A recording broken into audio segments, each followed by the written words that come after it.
আসসালামু আলাইকুম। আজ মঙ্গলবার 20 মে 2025। আমন্ত্রণ ফ্রেন্ডলি মোবাইল প্রবাস টাইম বুলেটিনে। আপনাদের সাথে আছি আমি ইশরাত জৈন।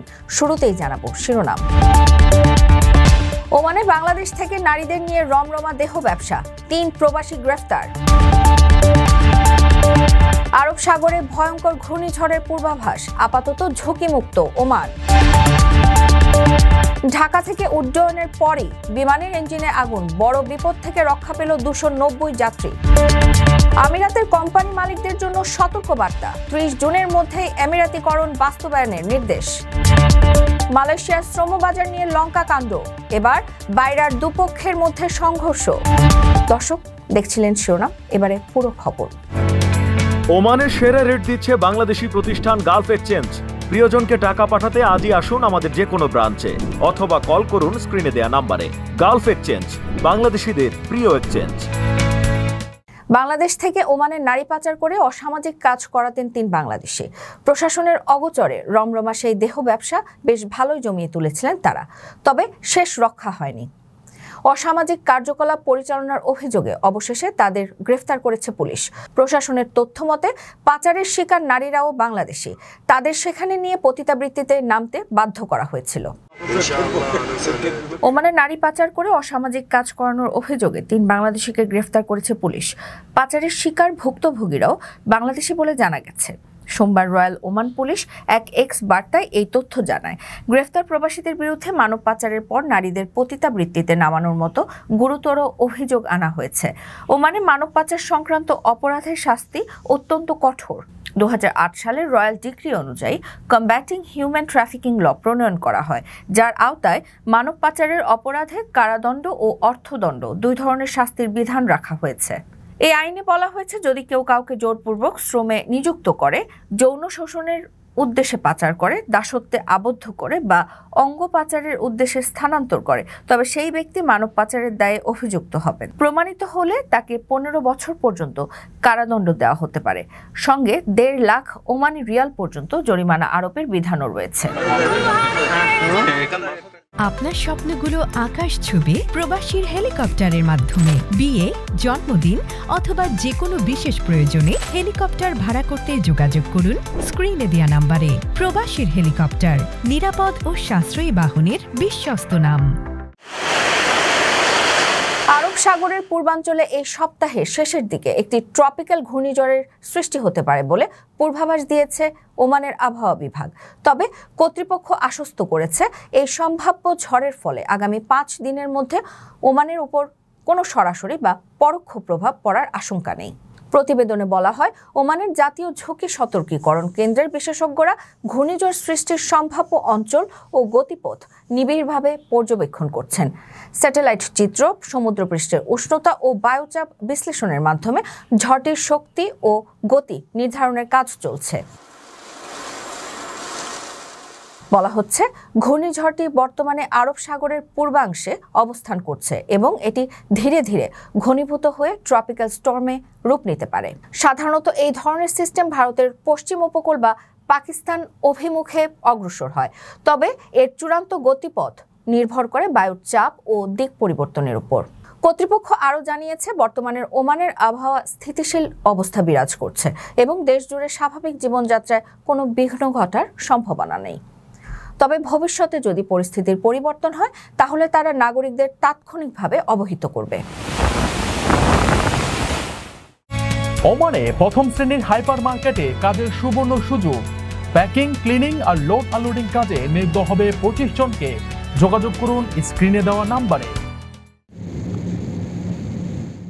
সংযুক্ত আরব আমিরাতের মানব সম্পদ ও এমিরেতিকরণ মন্ত্রণালয় দেশের বেসরকারি খাতের প্রতিষ্ঠানগুলোকে আগামী 30 জুনের মধ্যে নির্ধারিত এমিরেতিকরণ লক্ষ্যমাত্রা পূরণের জন্য চূড়ান্তভাবে সতর্ক করেছে।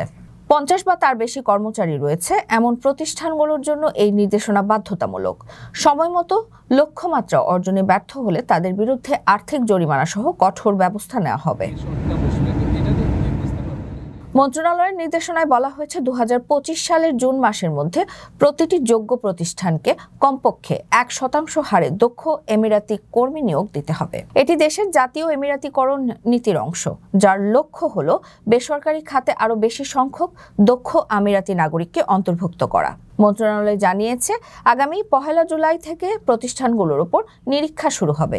এই নিরীক্ষায় শুধু নিয়োগ নয়, বরং নিয়োগকৃত আমিরাতি কর্মীদের অনুমোদিত সামাজিক নিরাপত্তা, তহবিলের নিবন্ধন ও সময়মতো চাঁদা প্রদান করা হচ্ছে কিনা তাও পর্যালোচনা করা হবে।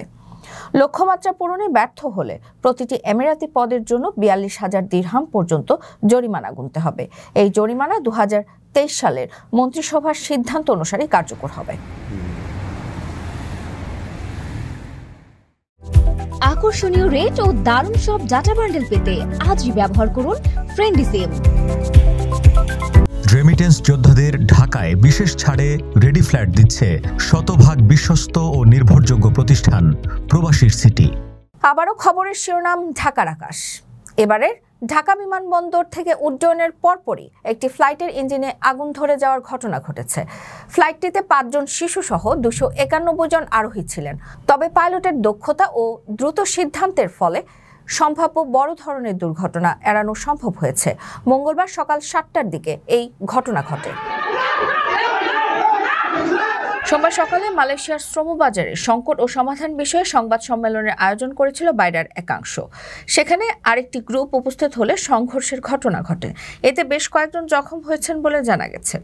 পরে ঘটনাস্থলে পুলিশ আসে এবং ঢাকা রিপোর্টার্স ইউনিটের নেতাদের মধ্যস্থতায় পরিস্থিতি শান্ত হয়।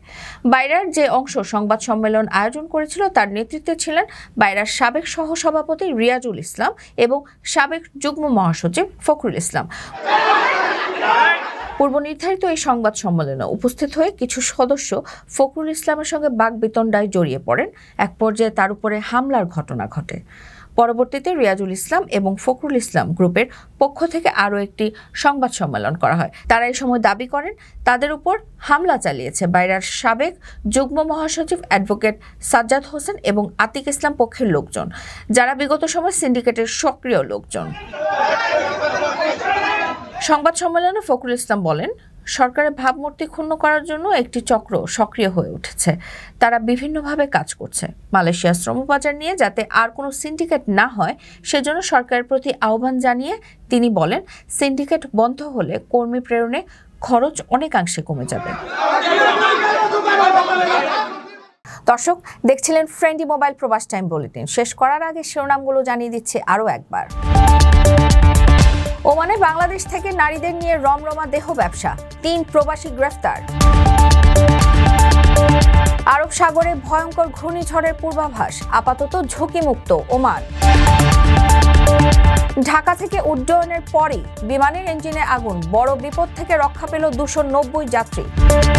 আমিরাতের কোম্পানি মালিকদের জন্য সতর্কবার্তা, 30 জুনের মধ্যেই এমিরাতিকরণ বাস্তবায়নের নির্দেশ। মালয়েশিয়ার শ্রমবাজার নিয়ে লঙ্কা কাণ্ড, এবার বাইরার দুপক্ষের মধ্যে সংঘর্ষ। এই ছিল ফ্রেন্ডলি মোবাইল প্রবাস টাইম বুলেটিনের আজকের আয়োজন। প্রবাসের সর্বশেষ সংবাদ পেতে ভিজিট করুন www.probastime.net। সাবস্ক্রাইব করুন আমাদের ইউটিউব চ্যানেল এবং চোখ রাখুন ফেসবুক পেজে। পরবর্তী বুলেটিন দেখার আমন্ত্রণ জানিয়ে আজকের মতো বিদায় নিচ্ছি আমি ইশরাত জেইদ। সেই পর্যন্ত সবাই ভালো থাকবেন এবং নিরাপদে থাকবেন। আল্লাহ হাফেজ।